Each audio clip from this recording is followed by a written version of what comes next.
Hello kabayan and welcome back to my channel. Ang featured Filipino YouTuber natin ngayon ay si Pipay.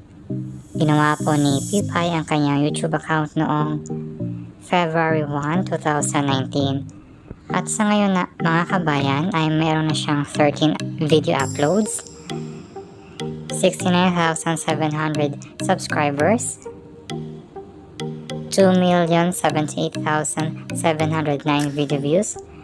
Country is Philippines. Channel type is not indicated. Pag-usapan naman po natin ngayon mga kabayan ang Social Blade ranking ni Pipay, kung saan siya ay nasa 487,614. Nasa 336,931 naman po ang kanyang subscriber ranking. Ang video views ranking niya po ay nasa 1,645,899. Ang country ranking niya po sa Philippines ay nasa 3,228. At channel type ranking po is not indicated. Mga kabayan, dumako naman tayo sa subscribers for the last 30 days ni Pipay, kung saan siya ay nagkaroon ng 6,700 new subscribers for the last 30 days mga kabayan. Tumaas pa ito ng 91.4% kung ikukumpara natin sa nakaraang 30 days. At ang kanyang total subscribers weekly naman po ay noong October 5, 2020 hanggang October 11, 2020, si Pipay ay nagkaroon ng 5,100 new subscribers, habang noong October 28, 2020 hanggang November 3, 2020, si Pipay ay nagkaroon ng 5,800 new subscribers. Ito pong 5,800 new subscribers mga kabayan ay ang kanyang pinakamaraming nakuha subscribers sa kanyang YouTube history. Samantala ang kanyang latest total subscribers weekly naman po ay nito nga pong April 18, 2021 hanggang April 24, 2021, si Pipay ay nagkaroon ng 600 new subscribers. Makikita naman po natin ngayon ang estimated monthly earnings at estimated yearly earnings ni Pipay. Babalikan po natin yan. Titingnan muna natin ngayon mga kabayan ang video views for the last 30 days ni Pipay, kung saan siya ay nagkaroon ng 151,124 video views for the last 30 days mga kabayan. Tumaas po ito ng 83.0% kung ikukumpara natin sa nakaraang 30 days.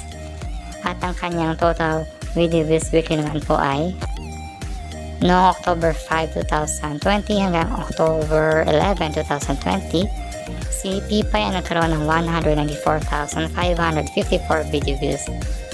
Samantalang noong October 14, 2020 hanggang October 20, 2020, si Pipay ay nagkaroon ng 201,659 video views. Ito pong 201,659 video views mga kabayan ay ang kanyang pinakamaraming nakuha video views sa kanyang YouTube history. Samantalang kanyang latest total video views weekly naman po ay ito nga pong April 18, 2021 hanggang April 24, 2021, si Pipay ay nagkaroon ng 12,521 video views. Mga kabayan, ang daily average new subscribers count for the last 30 days ni Pipay ay nasa 224 new subscribers daily, habang ang kanyang weekly average new subscribers count naman po for the last 30 days ay nasa 1.56k new subscribers weekly.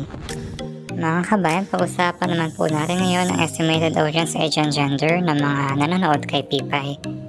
Mapapansin po natin na karamihan ng mga nanonood kay Pipay ay nasa 25 years old hanggang 34 years old, kung saan nasa 12% po dito ang female, habang nasa 19.8% naman po dito ang male. Sinusundan po ito ng 18 years old hanggang 24 years old, kung saan nasa 13.6% po dito ang female, habang nasa 16.9% naman po ang male. Pag-usapan naman po natin ngayon mga kabayan ang estimated audience geography ng mga nanonood sa mga videos ni Pipay, kung saan mapapansin po natin na karamihan ng mga nanonood kay Pipay ay nasa bansang United States, 33%, Sinusundan po ito ng bansang India, 16%. Pangatad po ang bansang United Kingdom, 8%. Canada, 5%. Estonia, 3%. Australia, 3%. Netherlands, 2%. Philippines, 2%. Denmark, 1%. At others po ay nasa 27%. Mga kabayan, pag-usapan naman po natin ngayon ang video ni PewDiePie sa YouTube na merong pinakamarami nakuhang video views.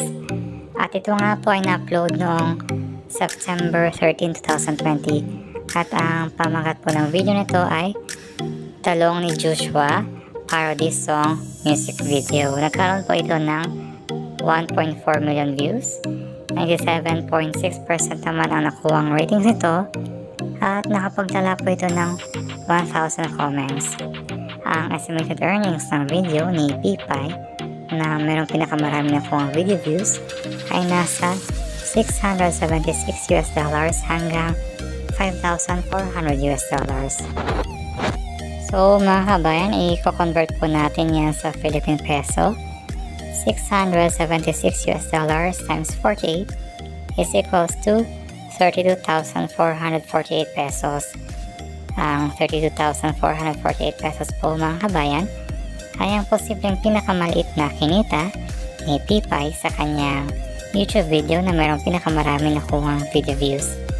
At $5,400 times 48 is equals to 259,200 pesos. Ang 259,200 pesos po naman mga kabayan ay ang posibleng pinakamalaking kinita ni PewDiePie sa kanyang YouTube video na mayroong pinakamaraming nakuhang video views. Mga kabayan, balikan naman po natin ngayon ang estimated monthly earnings at estimated yearly earnings ni PewDiePie sa YouTube, kung saan makikita po natin na ito ay nasa $38 hanggang $604 po ang estimated monthly earnings ni PewDiePie sa YouTube. So, i-convert po natin ito sa Philippine peso. $38 times 48 is equals to 1,824 pesos.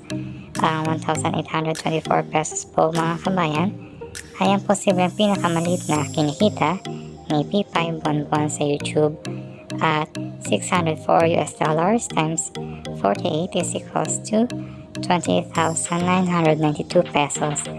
Ang 20,992 pesos po naman mga kabayan ay ang posibleng pinakamalaking kinikita ni PewDiePie buwan-buwan sa YouTube. So mga kabayan, ang estimated monthly earnings ni PewDiePie sa YouTube in Philippine peso ay nasa 1,824 pesos hanggang 28,992 pesos. Pag-usapan naman po natin ngayon mga kabayan ang estimated yearly earnings ni PewDiePie sa YouTube, kung saan makikita po natin na ito ay nasa $453 hanggang $7,300 po ang estimated yearly earnings ni PewDiePie sa YouTube. I-convert po natin yan sa Philippine peso. $453 times 48 is equals to 21,744 pesos. Ang 21,744 pesos po mga kabayan ay ang posibleng pinakamaliit na kinikita o kikitain ni PewDiePie taon-taon sa YouTube at $7,300 times 48 is equals to 350,400 pesos. Ang 350,400 pesos po naman mga kabayan ay ang posibleng pinakamalaking kinikita o kikitain ni PewDiePie taon-taon sa YouTube. So mga kabayan, ang estimated yearly earnings ni PewDiePie sa YouTube in Philippine peso ay nasa 21,744 pesos hanggang 350,400 pesos. At dyan na po nagtatapos ang ating video. Kung nagustuhan niyo po ang video na ito, don't forget to click the like icon. Comment below for any suggestions, share this video, and don't forget to subscribe and click the notification bell icon para lagi kang updated sa latest videos. Maraming salamat kabayan!